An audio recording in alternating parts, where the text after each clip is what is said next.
যাবে, 2 দিন যাবে, 3 দিন যাবে, সবকিছু মনে রাখা হবে। ওই বিদেশে গিয়ে পালায় মনে রাখছিস বেটা, দেশে থেকে ফেস করতে।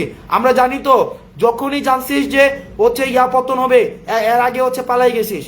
তোরা তো হচ্ছে আন্দোলন ফিক্স করতে হচ্ছে পুলিশের সাথে সমঝোতা করে, পুলিশকে আগে ফোন দিয়ে হচ্ছে সমঝোতা করতে যে আন্দোলন, পুলিশ কোন জায়গায় থাকবে, তোরা কোন জায়গায় থাকবি। আমরা এগুলো জানি না, আমরা এগুলো পরে খুঁজ, আমরা প্রত্যেকটা পোর্টফোলিও আমরা বের করেছি যে আন্দোলন, আওয়ামী লীগের সময় যে আন্দোলন হতো, ওরা পুলিশের সাথে বসে বসে আন্দোলনের হচ্ছে গতিপথ নির্ধারণ করত।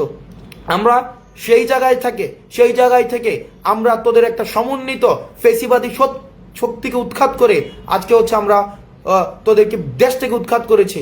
আর বিদেশে বসে বসে এখানে অমিপিয়াল আর হারপিক মজুমদারকে ভর করে হচ্ছে, আর তোমাদের জাতির পিতা, নতুন জাতির পিতা, আমেরিকান জাতির পিতাকে মনে করেছো ক্ষমতায় বসাই দিবা। আওয়ামী লীগ এমন একটা জনগণ বিবর্জিত দল, যেই জনগণ বিবর্জিত দল কখনোই দেশের মানুষকে দিয়ে ক্ষমতায় আসে নাই। ওরা ভারতকে দিয়ে ক্ষমতায় আসছে, নির্বাচনের আগে ভারতের কাছে দেশকে বিক্রি করে দিয়ে ওরা ক্ষমতায় আসছে।